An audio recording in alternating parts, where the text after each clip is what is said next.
huge thank you to all people who have donated, because it enabled Cali to get her own place and pay a few months rent, and she doesn't have to worry about living day to day the nomadic existence that she had previously to all this, and she's been able to move away from the dangerous zone. Everything's been going good for her since.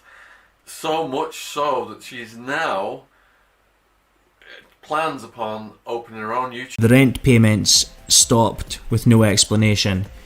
Cali was in there for almost 6 months and only 2 months rent got paid altogether, and the landlord had to take legal action to remove Cali, and just in January actually managed to get Cali out of the property.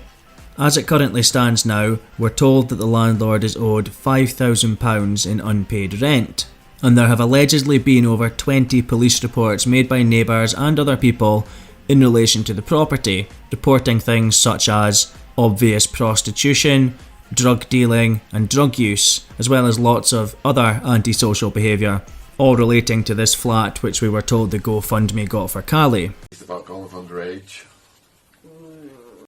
There's countless guys who dress me up as their daughter and call me their daughter's name.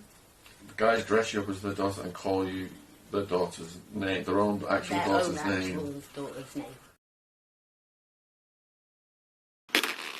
Not talking today, Daddy.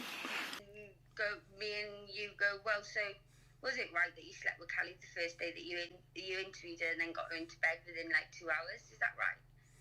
Is it right that, you know? Listen, if that's what you want to do, and it's genuine. Made aware during the podcast that Cali had autism and brain damage and was vulnerable, and she is still, of course, vulnerable. Now, with that in mind, I have to say I did raise an eyebrow when I heard what Cali said in this conversation with Brian Harvey.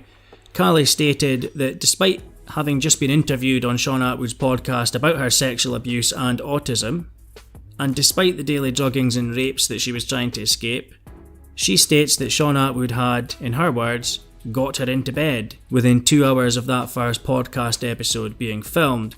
So they were having sex within 2 hours of that episode being filmed, according to Cali. And then me and you go, well, so was it right that you slept with Cali the first day that you interviewed her and then got her into bed within like 2 hours? Is that right? And she sounded quite disappointed. She asked Brian if it's right that Shaun Atwood would get her into bed when he was meant to be helping her. Well, this is why I want to do it this way as well, because he's supposed to be there helping me. Yeah, he's not supposed to be trying to get into my pants.